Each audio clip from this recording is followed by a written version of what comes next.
एक second boom आएगा। आपकी बात मैं बाद में बोलता हूँ। बिल्कुल बिल्कुल बिल्कुल।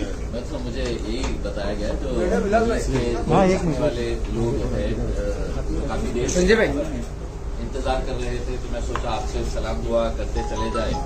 और अल्हम्दुलिल्लाह आप लोगों का जो जोश है, जो जज्बा है, जो मोहब्बत है, जिसकी वजह से हम लोग यहाँ पर खींचे चले आए हैं, वो जोश हमने जैसा वारिस भाई ने बताया है कि हमने सूरत में, भरूच में, बड़ौदा के अंदर देखा था। और उसी वक्त कई लोगों की ये शिकायत थी कि हमने हमारा दौरा अहमदाबाद से शुरू करना चाहिए था। ये सही बात है, लेकिन उस वक्त हम जो आए थे छोटू भाई वसावा साहब के साथ मीटिंग करने के लिए आए थे, उनके साथ आगे का क्या प्रोग्राम हमारा रहेगा उसके ताल्लुक से हम लोग यहाँ पर आए थे। लेकिन काफी लोग का ये इसरार था कि हमने अहमदाबाद भी आना चाहिए और दूसरे इलाके भी आना चाहिए।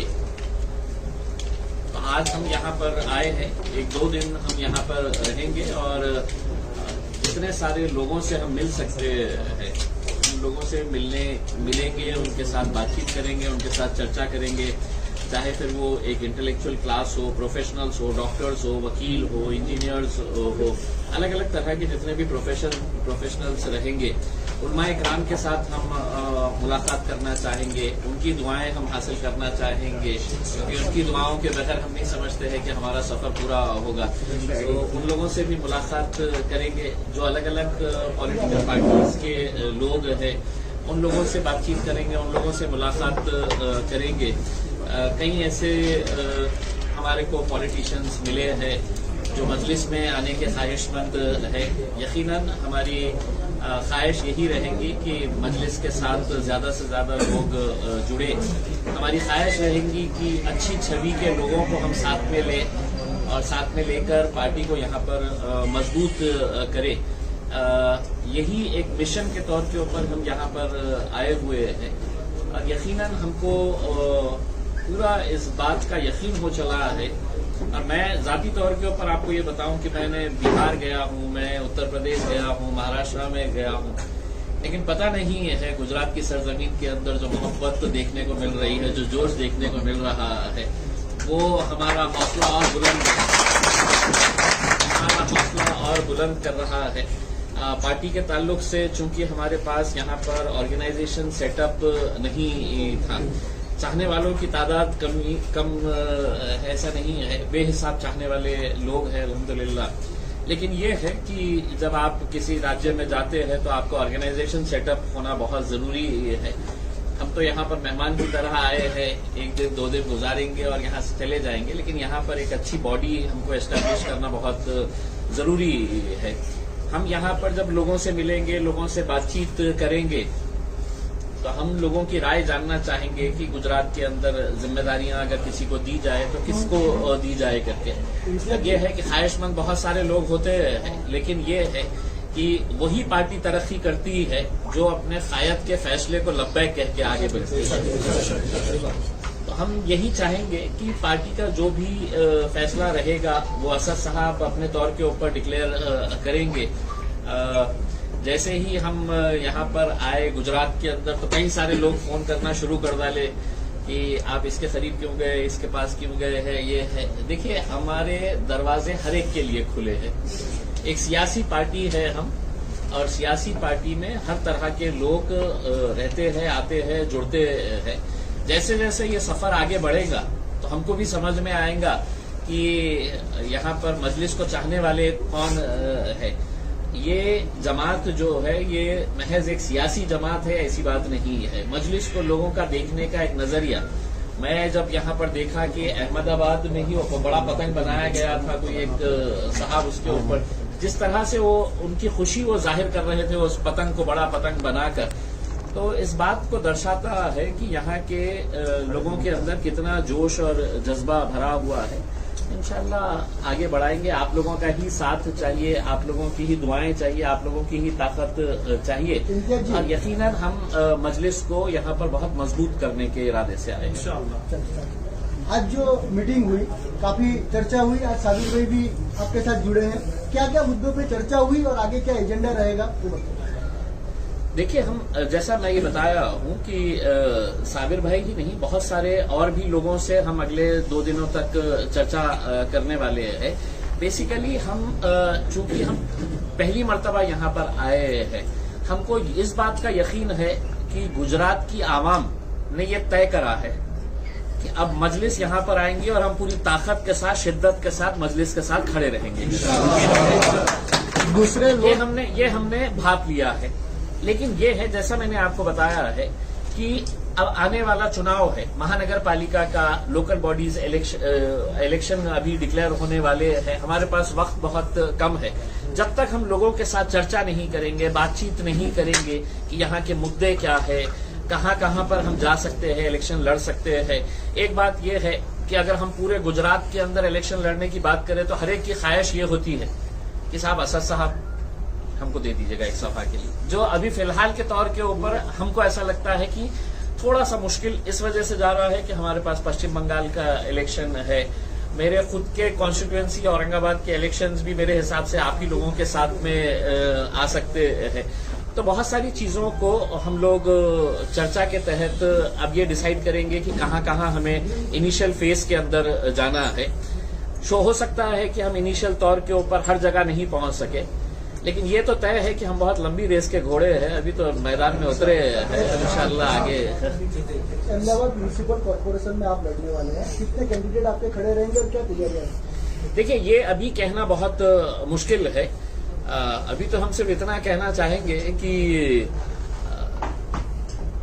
बहुत सारे जो सिटिंग कॉर्पोरेटर्स है, बहुत सारे जो पार्टी से, अलग अलग पार्टियों से जुड़े हुए लोग हैं, वो लोग मजलिस के अंदर आना चाह रहे हैं, मजलिस के साथ जुड़ना चाह रहे हैं। हम एक बात साफ करना चाहते हैं कि हम कहीं पर भी ये सौदेबाजी नहीं करेंगे कि अगर आप मजलिस में आ रहे हैं तो आपको हम टिकट का यकीन दिलाते हैं करके। ये कतई सौदेबाजी हम नहीं करेंगे। आप आइए, मजलिस की मोहब्बत के अंदर आइए, आप मजलिस की मोहब्बत के अंदर आइए। इंशाल्लाह अगर लोगों का ये साथ रहा और लोगों की खुद की ख्वाहिश रही कि नहीं साहब ये साहब का काम अच्छा है, तो यकीनन हम उनको आगे कंसिडर करेंगे।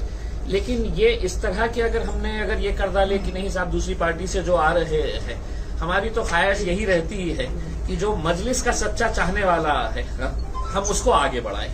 लास्ट सवाल है और ये पूछना चाहूंगा, नंबर 1, आज तक कभी गुजरात में 2 जो मेन पार्टी है उसके अलावा तीसरी पार्टी कभी आई नहीं है। नंबर 2, आप करेंगे तो आपकी पार्टी के कारण कांग्रेस को भी नुकसान होगा कहीं ना कहीं। ये दोनों के बारे में आप क्या कहोगे? देखिए, कांग्रेस के जितने भी नेता हैं, छोटे बड़े पदाधिकारी, उनको मैं एक राय देना चाह रहा हूं कि आप कभी भी कोई भी डूबती नैया के अंदर सवार नहीं होता है, क्योंकि अभी कांग्रेस की जो हालत है वो खुद तो डूबेंगे, आपको भी लेकर डूबेंगे। अभी फिलहाल की हालत पूरे देश भर में है, आप अच्छी तरह से जानते हैं। और हम जो है एक सियासी पार्टी है, हम जब सियासी मैदान के अंदर उतरते हैं तो कोई भी राजनीतिक पार्टी सामने वाले को कितना फायदा होने वाला है या नुकसान होने वाला है ये नहीं सोचती है। हम जब यहाँ पर आए ही नहीं थे तो 2 ही खिलाड़ी थे और ये 2 के अलावा तीसरे को किसी को आने ही नहीं देते थे। अब हम आए हैं, अब हम 70 सालों से ऐरे गैरों के फायदे के बारे में सोचते आए हैं, इसीलिए हमारी हालत ये आज हो गई है। अब हम सिर्फ हमारे फायदे के लिए आए हैं, हमारा फायदा सोचेंगे। हमको किसका नुकसान हो रहा है, किसका क्या हो रहा है, ये नहीं। जब हम बिहार के अंदर गए तो हमारे ऊपर यही कांग्रेस वालों ने आरोप लगाया कि नहीं देखिएगा, आप ये आए हैं तो इनके वजह से है तो वोट कटेंगे। आपको भी बहुत सारे नेता यही बात कहेंगे कि साहब ये आए हैं तो आप वोट काटने के लिए आए हैं, ये इनकी मदद करने के लिए आए हैं। अब लोग बहुत होशियार हो चुके हैं। मैं तो उन नेताओं को जो इस तरह के बयान दे रहे हैं, मैं उनको एक राय देना चाहूंगा, जल्दी से कश्ती में से कूद जाए और हमारे साथ आ जाए। जगह नहीं बना पाई, आपको क्या लग रहा है? तीसरी पार्टी गुजरात में अभी तक जगह नहीं बना पाई, आपको क्या लग रहा है? आपका सब कमजोर खिलाड़ियां थे होंगे, मजलिस के जैसा कुछ क्या लगता है साहब? अब हम डट के आए हैं। क्या लगता है कि देखिए, जमहूरियत के अंदर आपका सवाल जो है वो बहुत ही सही है और आपके जवाब के अंदर ही हमारा ये, आपके सवाल के अंदर ही ये जवाब हमारा मिलता है कि इस मुल्क के अंदर अगर राजनीतिक पार्टी MIM पार्टी एक इलेक्शन कमीशन ऑफ इंडिया की रिकॉग्नाइज रजिस्टर्ड पार्टी है, हम कैसे गोटियां खेलने के लिए आए? इलेक्शन लड़ेंगे हम। और क्या गुजरात है तो क्या इस मुल्क का हिस्सा नहीं है? अगर हम महाराष्ट्र में लड़ सकते हैं, तेलंगाना में लड़ सकते हैं, बिहार में लड़ सकते हैं, तो हम गुजरात में क्यों नहीं लड़ सकते हैं? बिल्कुल लड़ेंगे। जीत और हार जो भी होगी वो देखा जाएगा उसके अंदर, लेकिन लड़ने का तो अधिकार मुझे है, मेरी पार्टी को है, इसके कौन रोक सकता है? अब अगर आपको ये कहेंगे कि नहीं साहब ये आए हैं, तो क्या हमने सेक्युलरिज्म का ठेका लेके रखे है क्या? कि नहीं साहब आपके आने से ये साहब वोट क्या नहीं लगता है, साहब क्या लगता है कि साबिर काबलीवाला साहब जो एक कांग्रेस के पूर्व नेता थे, मजलिस में आने के बाद पार्टी को मजबूत करेंगे? आप हमारे 2 दिन के सफर के बाद आपको लगेगा कि काबुली वाला साहब के साथ साथ बहुत सारे ऐसे लोग हैं जो मजलिस में जुड़ने वाले हैं। अभी पत्ते खोलूंगा नहीं इतनी आसानी से, थोड़ा सा रुकिए, आपको सबके नाम पता चलेंगे कि कौन कौन आने वाले हैं। साबिर भाई થોડો સાબિર ભાઈ ના ના આ તો ભૂકંપ આયા है, मीडिया है साबिर भाई। एक ऑथराइज उसके बाद प्रेस कॉन्फ्रेंस देखिए। अभी फिलहाल जो है पार्टी की तरफ से कोई बॉडी अभी डिक्लेयर नहीं की जा रही है। पार्टी की जो भी बॉडी डिक्लेयर होगी, ये बैरिस्टर असदुद्दीन अवैसी साहब अपने ट्विटर अकाउंट के ऊपर से डिक्लेयर करेंगे। हम ये 2 दिन सिर्फ यहाँ पर लोगों से मिलने का काम कर रहे हैं। लोगों से मिलने के बाद हम एक लिस्ट तैयार करके असद साहब के पास फॉरवर्ड करेंगे। वक्त आया वो पूरे लोगों को हैदराबाद लेकर जाएंगे, असद साहब से मुलाकात करवाएंगे और इंशाल्लाह जो भी फैसला होगा उसमें। लेकिन हमको इतना यकीन है असद साहब जिसके ऊपर भी हाथ रखेंगे, गुजरात की आवाम उसको लब्बैक कह के कबूल करेगी इंशाल्लाह।